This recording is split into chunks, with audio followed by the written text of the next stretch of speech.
Strong winds we had this past weekend have been dispersing pollen more than usual, and someone to give us that pollen count and know all of that all too well from all the wind we've had is Paul. Do you have allergies? Oh, I do. Oh. And it's been a little bit of a struggle the past couple of days. Not too bad because daily medication helps a lot. But cedar, alder, and juniper are the top 3 types of pollen.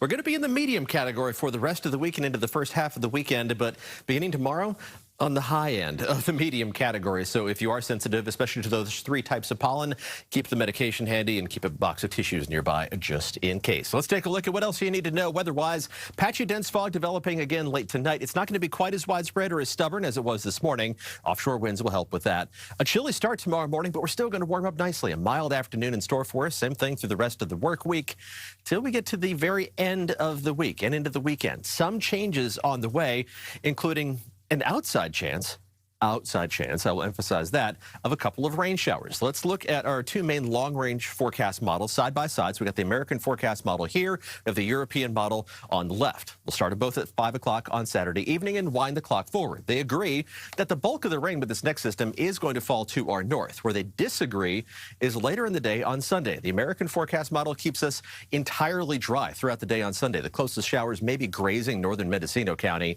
European forecast model is much more optimistic on some light rain showers making their way through the Bay Area briefly. Even if that one is correct, we're talking about probably less than 1/10 of an inch of rain.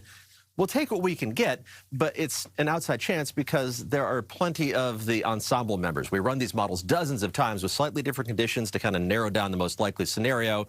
They're still kind of edging in a drier direction, but it's nice to at least see there are hints of moisture in the long-range forecast, at least according to some of the model data. We don't have any rain icons in the 7-day forecast yet because we would like to see some convergence on what those various forecast models are saying before we add that to the forecast and get your hopes up.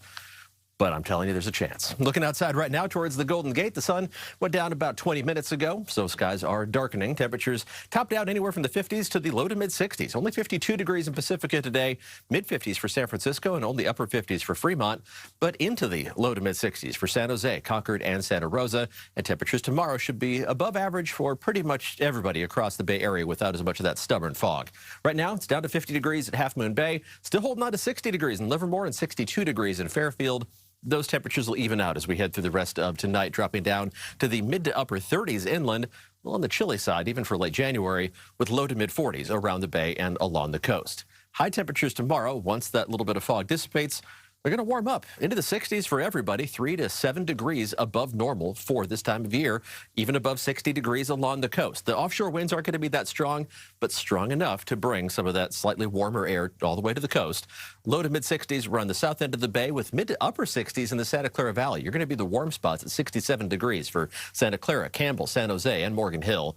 Temperatures in the low 60s inland in the East Bay. That fog is going to spill in from the Central Valley into some of the East Bay valleys and slow down your warm up a little bit. The cool spots are going to be Antioch and Brentwood just because you're closer to the Central Valley and that fog is going to be a bit more stubborn. Low 60s for most of the Central Bay, maybe some mid 60s on the east side of the bay, with low to mid 60s as you head farther north in the North Bay, up to 65 degrees around Rohnert Park. With temperatures in the low to mid 60s farther north, northern Sonoma and Napa counties, and up into inland Mendocino County and Lake County as well. Temperatures don't change a whole lot on Thursday. We do see a slight cooling trend by the weekend, back to close to normal temperatures into early next week. More cloud cover streaming in Friday and Saturday as the overall weather pattern is going to shift around a little bit, but we're just adding more clouds to the forecast on Sunday. No rain icons in the forecast just yet, but there is that chance.